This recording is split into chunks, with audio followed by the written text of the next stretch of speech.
안녕하십니까. SBS 사실은이라는 코너가 있죠.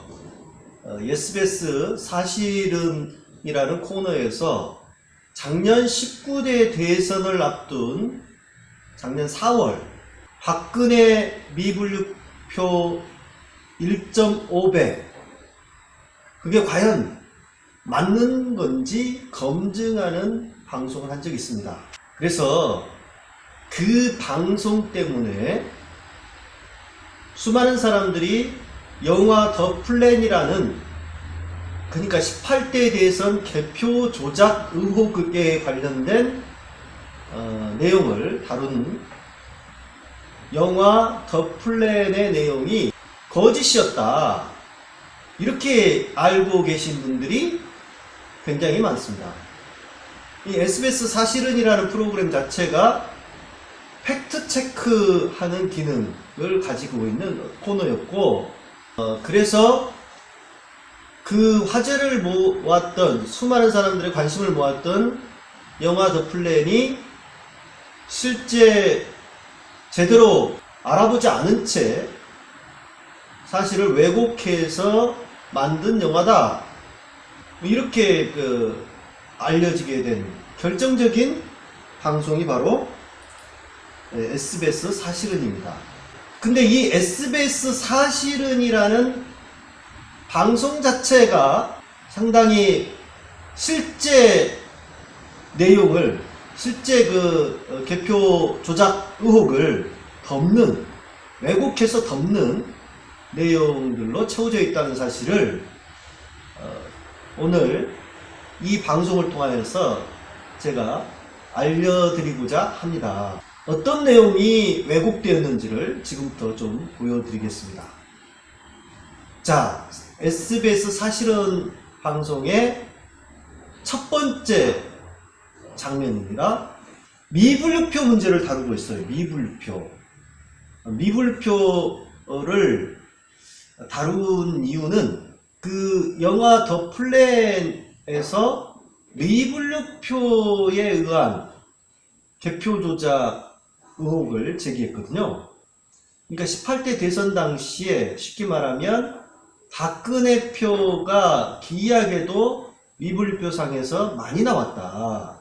문재인 후보의 미분류표보다 박근혜 후보의 미분류표가 기이하게 1.5배 많이 나왔다라는 차원에서 미분류표 문제를 제기를 했었는데, 자, SBS 사실은에서는 이 미분류표라고 하는 것을 설명을 하면서, 미분류표라고 하는 것은 이렇게 후보자와 후보자 사이에 애매하게 찍은 표나, 또는 2개 이상 찍은 표나, 또는 기표가 번져버린 그런 표나, 이런 것들이 미분류표로 빠지는 거다라고 설명을 합니다. 그래서 미분류표로 개표를 조작을 했다. 미분류표에 의해서 박근혜 후보가 일방적으로 많이 1.5배 더 표를 얻었다. 이런 주장은 틀렸다. 거짓이다. 이런 내용을 말하고 있습니다. 과연 그런지 보십시다.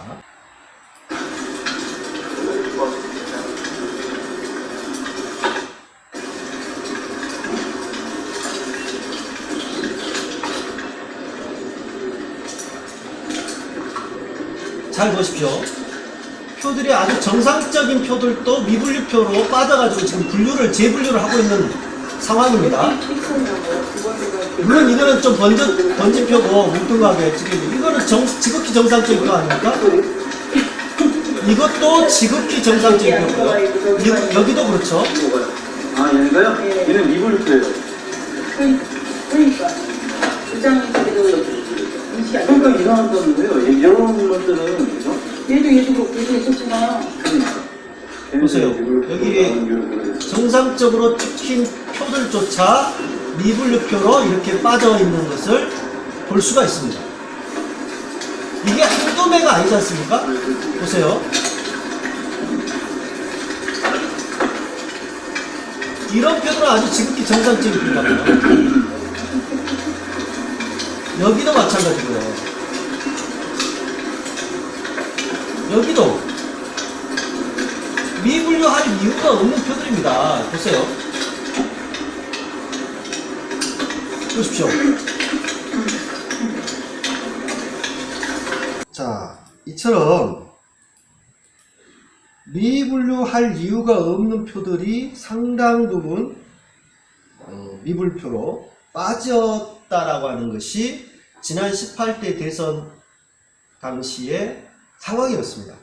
뭐 이거는요 18대 대선만 그랬던 것은 아니고요, 19대 대선 개표 현장에도 제가 가봤고 20대 총선 개표 현장에도 가봤고 그 다음에 6.4 지방선거 개표 현장에도 제가 가봤는데, 개표 현장에 가보신 분들은, 개표 참가인으로 가보신 분들은 다 압니다.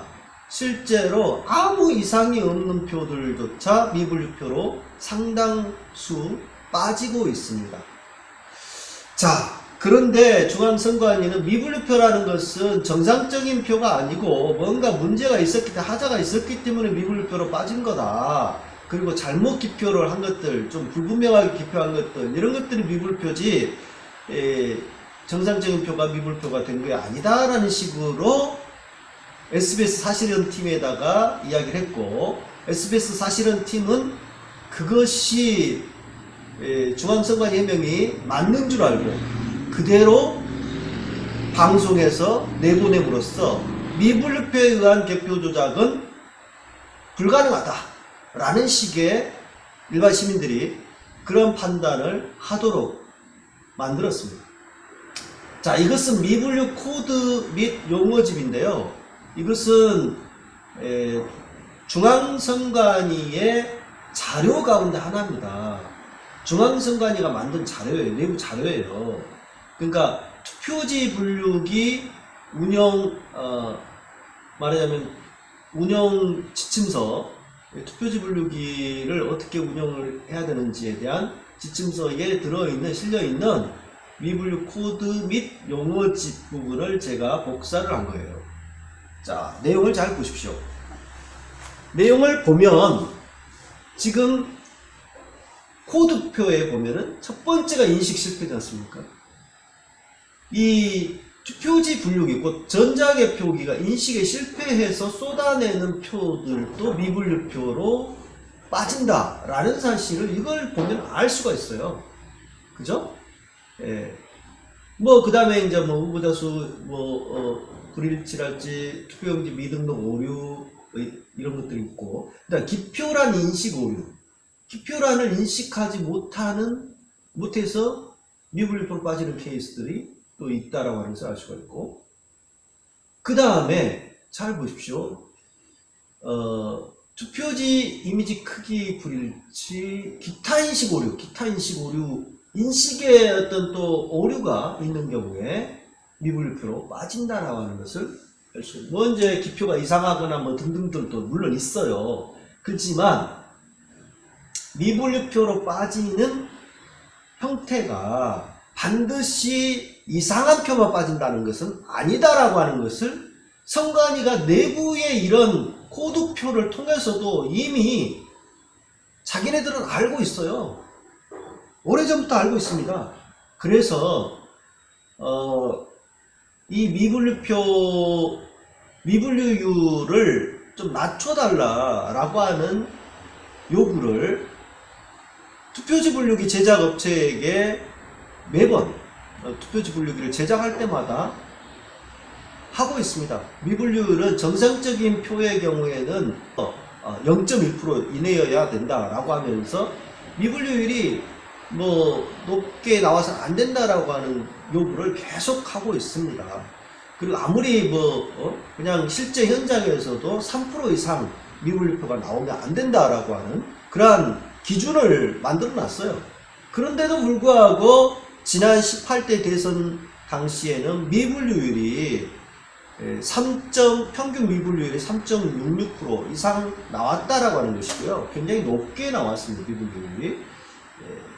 그런 상황이었고요. 그 다음에 미분류표는 60대 이상 노년층에서 많은 표를 얻은 박근혜 후보에게 박근혜 후보표에서 미분류표가 많이 나오는 것은 너무 당연한 이야기다 라는 주장을 합니다. 선관위가. 그리고 이제 SBS 사실론에서도 그 주간 선관위 주장을 그대로 반복하고 있죠. 앵무새처럼.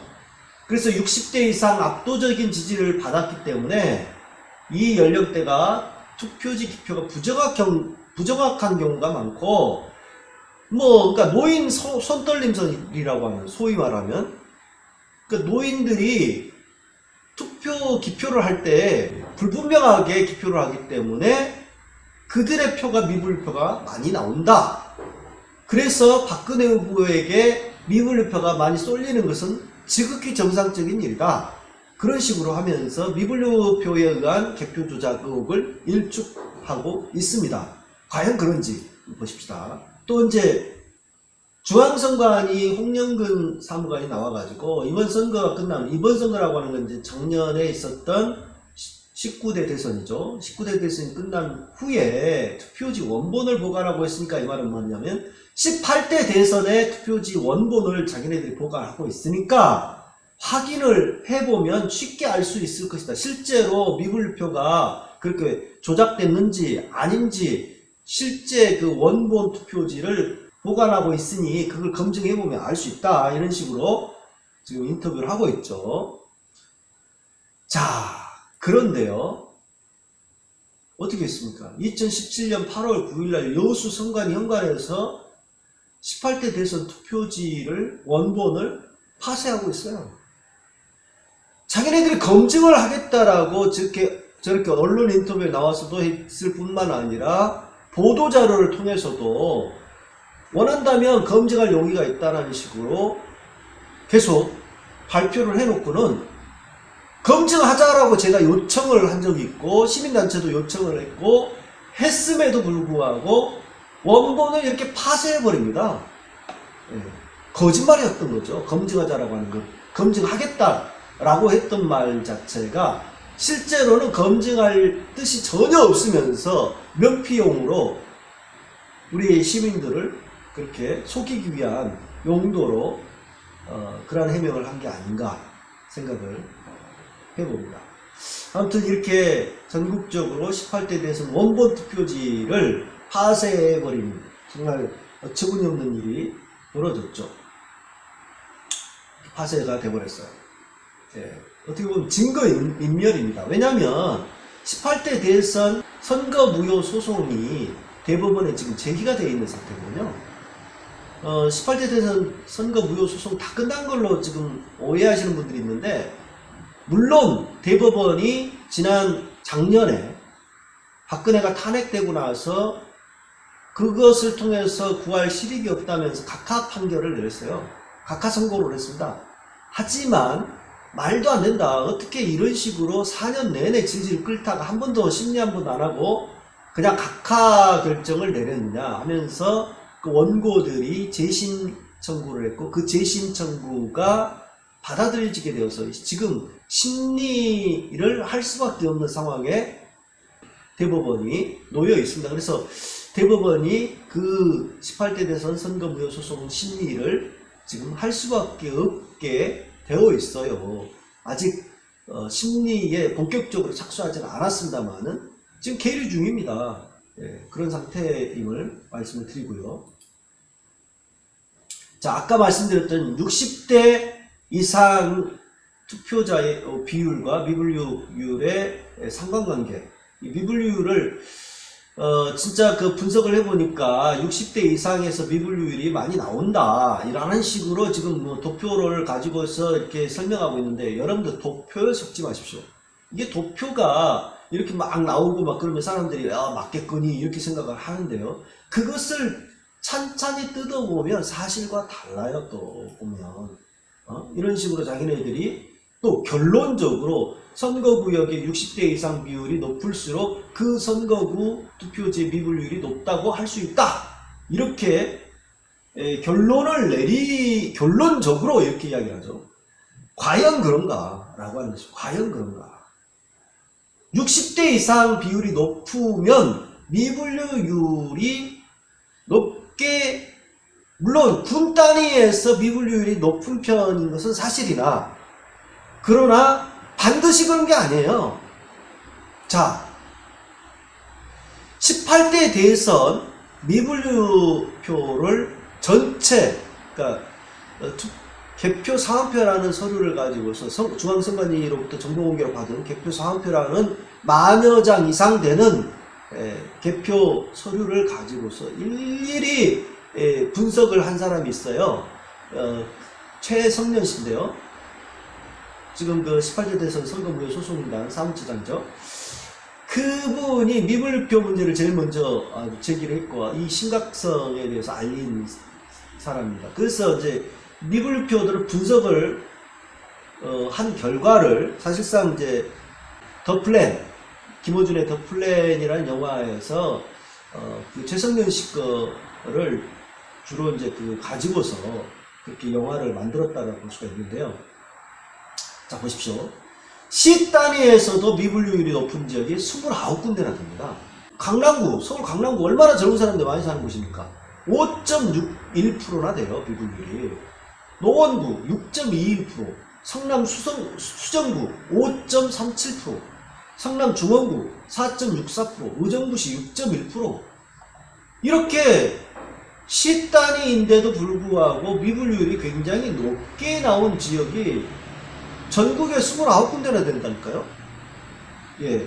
그러니까 반드시 미분류율은 시골 단위에서만, 노인들이 많이 사는 그런 지역에서만 나오는 것이 아니다라고 하는 것을 이걸 통해서도 알 수가 있는데, 보십시오.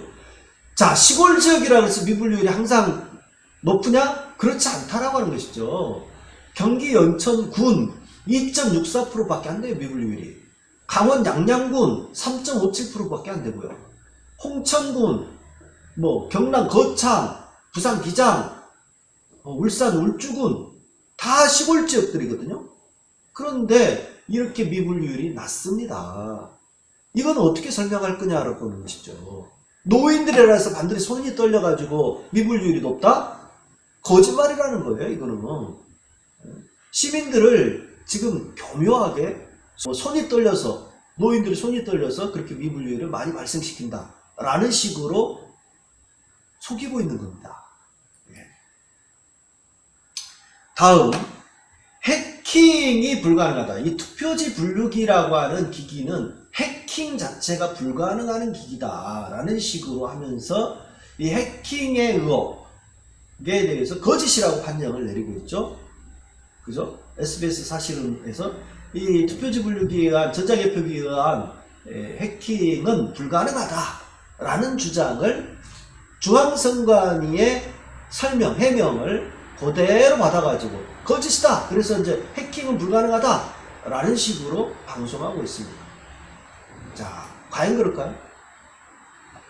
자, 2016년 9월 국방부 내부 전산망이 해킹된 적이 있어요. 그래서 한미연합군의 대북 군사 작전 계획인 작계 50271 이런 비밀 자료가 공개가 되어버린 적이 있습니다. 유출이 됐어요. 그리고 2016년 7월에는 인터파크, 얼마나 큰 회사입니까? 그 회사에 해킹이 돼가지고 말이죠. 2천만 건의 개인정보 유출이 됐고요. 2014년 한국 수력 원자력 원전 도면 해킹 사건이 있었죠. 유명한 사건. 2011년 4월 12일에는 농협 전산망 마비 사태가 해킹으로 터진 적이 있습니다. 이 해킹은 계속 일어나고 있어요. 우리나라에서만 일어나고 있어요. 전 세계적으로요. 수많은 해킹들이 일어나고 있고, 최근에는 SNS 가운데서 페이스북의 자료들, 개인정보가 대량 또 유출이 돼가지고 지금 굉장히 시끄럽지 않습니까? 그런 사례들은요 아주 흔한 것이 되어버렸어요. 이제 그런데 우리가 주목을 해봐야 될 것이 콜롬비아 출신 해커 세풀 베다라는 사람이 있어요. 이 사람이 2016년 3월 31일 날 블룸버그 비즈니스 워크하고 이제 옥중 인터뷰를 했는데 뭐라고 하냐면 자신이 해킹과 여론조작 등으로 10년간, 지난 10년간 중남미 9개 국가, 콜롬비아, 온두라스, 니카라과, 멕시코, 베네수엘라, 파나마, 코스타리카, 엘살바도르, 과테말라 이런 대선판을 지금까지 흔들어 왔다라는 실토를 해요. 그래서 굉장히 이게 쇼킹한 실토로 이게 블룸버그지에서 다루고 있는데 뭐라고 하냐면 상대 후보 측의 PC에 악성 소프트웨어를 싣거나 중요 정보를 빼내서 SNS를 통해 여론 조작을 하는 등 해킹과 소셜 미디어를 통한 선거 조작을 자신이 일삼았다. 자신과 이제 말하자면 해커들, 전문 해커들 한 20명이서 그런 짓을 벌였다라고 자랑스럽게 이야기를 하고 있습니다. 지금도 깜빵이 있는데 그런 것이 들통이 나가지고 지금 깜빵에 가 있는 거 아닙니까? 자, 이렇게 개표 조작, 선거 조작이 우리나라에서만이 아니라 세계적으로도 일어나고 있고요. 지금 얼마 전 그 미국 대선 트럼프가 당선된 것이 러시아의 해커들에 의해서, 러시아의 도움에 의해서 그렇게 당선됐다라고 하는 의혹도 상당 부분 지금 밝혀지고 있는 과정이 있습니다. 그런 일들이요, 불가능한 게 아닙니다. 지금 선거 때에 컴퓨터 같은 장비를, 전산기기를 쓴다는 것 자체가 그런 해킹의 위험에 노출될 수밖에 없다라고 하는 것을 보여주는 겁니다. 그래서 해킹으로 선거 조작을 벌이는 것이 가능함을 우리는 알 수가 있는 것이, 중앙선관위는 2011년에 디도스 사건을 겪은 곳이기도 하죠. 국가기관 중에서 뭐 헌법상 독립기관이긴 하지만은 디도스 사건도 뭐 용두사미로 끝났습니다. 제대로 그 규명이 안 됐어요. 네? 그 엄청난 사건인데 서울시장 후보였던 박원순 후보의 홈페이지를 해킹하고 말이죠. 또 선거인들이 어디가 투표소인지를 알지 못하게 막 또 투표소를 갖다가 바꿔놓질 않나, 또 디도스를 통해 가지고 홈페이지 접속을 못하게 하질 않나, 별짓거리를 다 했죠. 자, 그런데도 불구하고 중앙선관위 투표지 분류기의 해킹이 불가능하다라는 주장을 계속해서 되풀이만 하고 있습니다. 무조건 믿어달래요. 네. 그러면서 이 기기는 뭐 테이프로 붙여놓고 또 뭐 프로그램을 통해서 검증을 하니까 해킹이 불가능하다라고 하는데, 천만의 말씀. 컴퓨터라고 하는 기기는요, 조그마한 칩 하나만 꽂아도 얼마든지 조작이 가능합니다.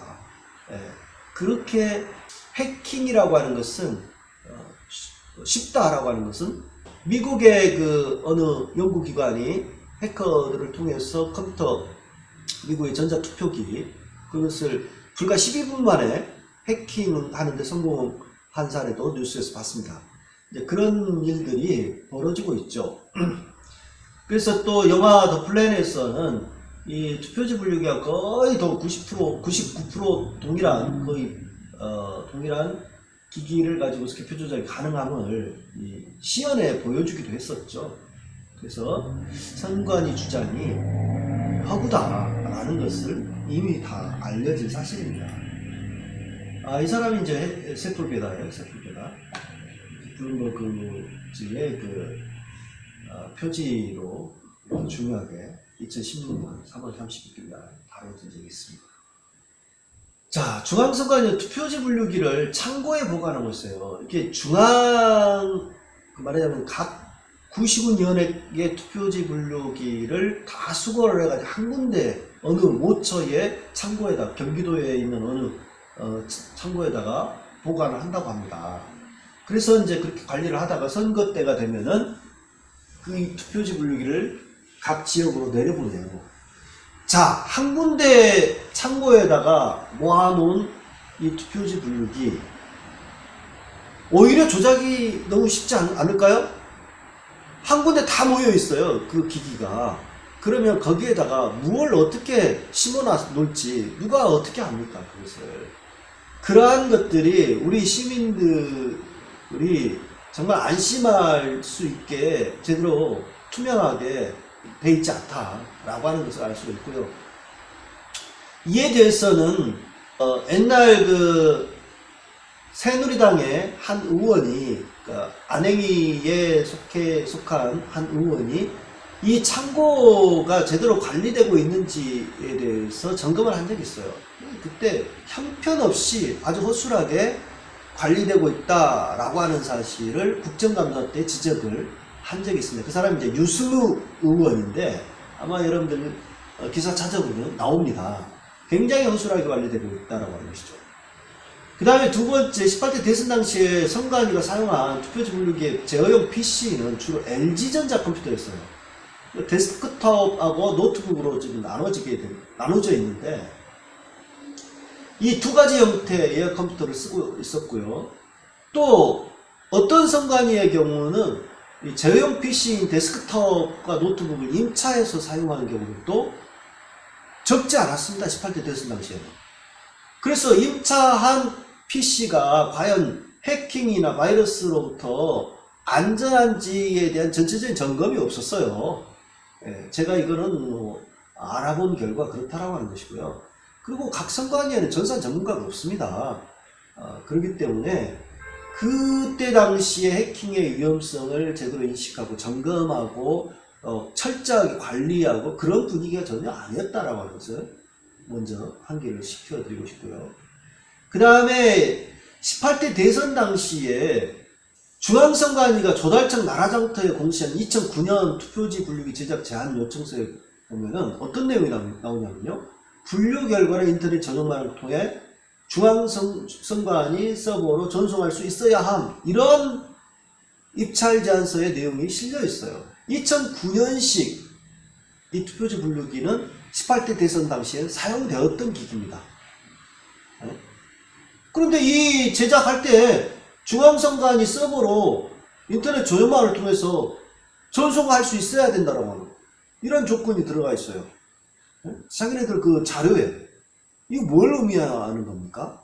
인터넷망과 지금까지 중앙선관위는 투표지 분류기가 연결이 안 돼 있다라는 주장을 했지만은 아니 내부 자료에 그 제작 입찰 제안서에 이미 이런 내용이 있다니까요. 이걸 어떻게 설명할 건데요?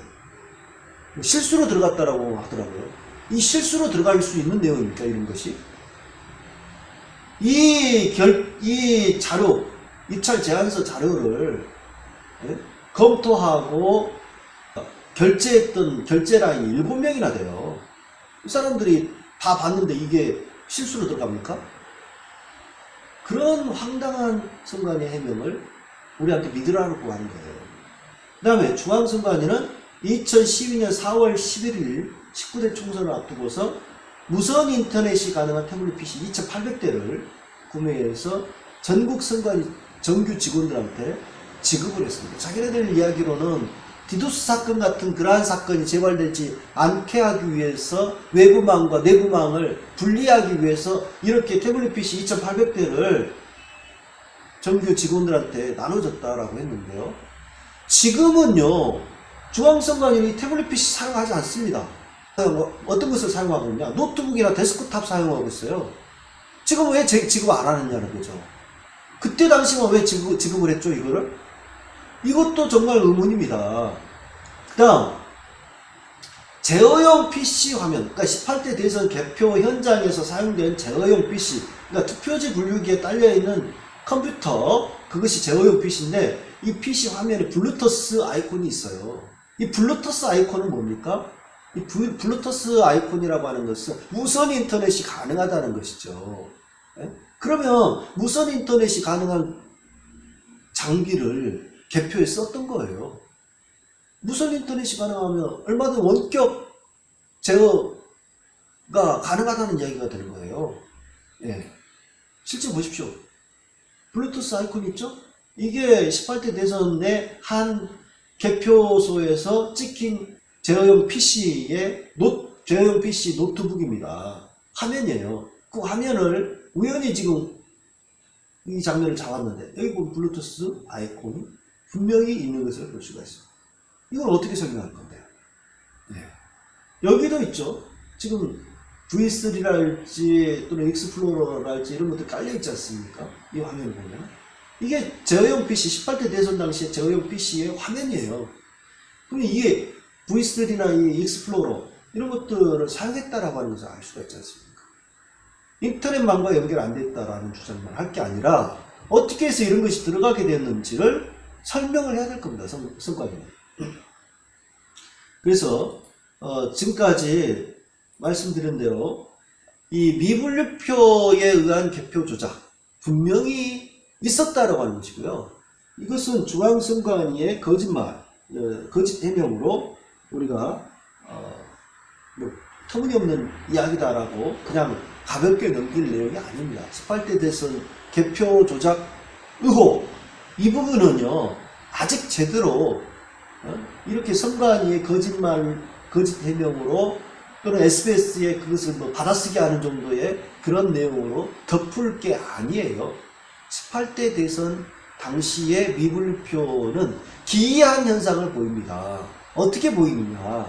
18대 대선 개표 결과를 보면 문재인 후보는 자신의 정상투표지보다 미분류표에서 항상 10% 이상 낮아요.